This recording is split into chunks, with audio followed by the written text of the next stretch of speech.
grandfather, the founder of what would later become Molinelli Industries, had two children, Flora and Mario. Flora was much older than Mario, so when she found a man she wanted to marry, her brother Mario was still a young child. Flora's father disliked Flora's fiancé. He was opposed to their marriage and made her life a total misery. She decided to run away. She and her fiancé, Albert Bernstein, fled to South America, where Oswald was born. They were very poor. They often went without food for days at a time. Oswald's father could not cope with stress. He left the family, and the situation went from bad to worse. Oswald's mother, Flora, struggled on. She told him bedtime stories about his rich grandfather and his sports car company in Italy. She told him that someday he would return to Italy and take control of the company. He was a Molinelli. He was entitled to it. After law school, Oswald went to Europe and got a job in the company as a low-ranking accountant. Without revealing his true identity, of course.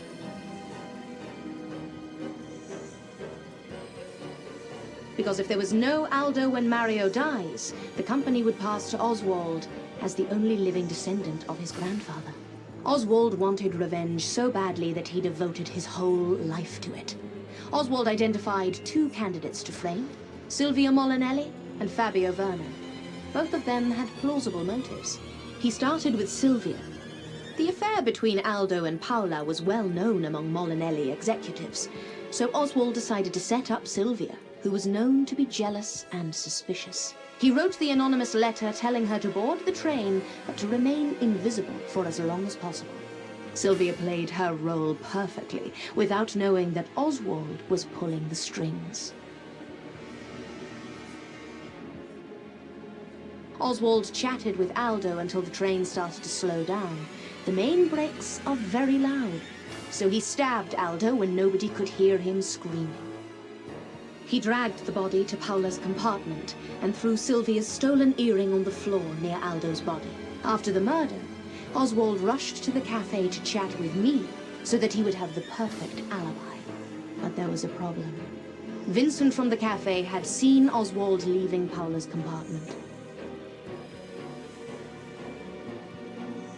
Instead of reporting this to the police, Vincent decided to blackmail Oswald. He started following Oswald. He was the mysterious spy that I thought was following me. Oswald was wary of the threat, so he agreed to meet the blackmailer to pay him. He took the Portocesso knife from the cellar, and when he met Vincent in the tunnel, he killed him. He then put the real blackmail letter into Mr. Verno's luggage, so that Verno looked like the intended recipient. That is devious.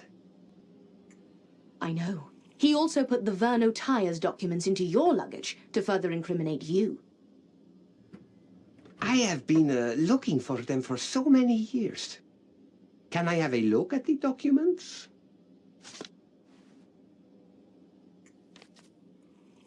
Thank you, Miss Myers. You're welcome, Mr. Verno. Anyway, let's move on to you, Mr. Verno.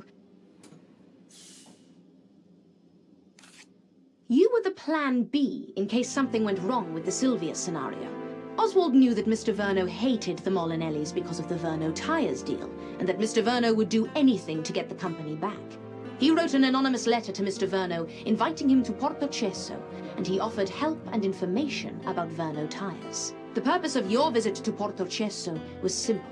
He wanted people to see you here, so that fingers would be pointed at you. Oswald used the Portocesso knife to kill Aldo, further incriminating Mr. Verno. The Silvia scenario was going according to plan. Silvia was arrested, Officer Cozzi believed she was guilty, so the mission seemed to be accomplished. But then, as more facts were discovered, the focus of the investigation switched to Mr. Verno. The more we dug, the more the facts clearly pointed at him. Yes, that's true. But at that point, Oswald started to get worried about my investigation. He decided to kill me. He dropped a huge stone on me from the building in the old town, but Luigi saved me. At your service, Anna. The final blow to Oswald's plans was the photo. He didn't know that Aldo had the photo of Flora and Mario. Did Aldo know that the boy in the photo was Mario? I think so. Aldo accidentally found the photo some time ago. Oswald had left his briefcase open and the photo was visible. Aldo recognized his young father in the photo and remembered the rumors about Flora. He realized who Oswald really was and got scared. Because if he and Mario died, then Oswald was the heir to the company. He became very nervous, and that was what worried Paula. She had read some of my investigative reports and decided that I would be a perfect detective. So she invited me to the launch event. She wanted to talk to me on the first evening, but we were interrupted by Aldo. By the next morning, it was too late. Poor girl.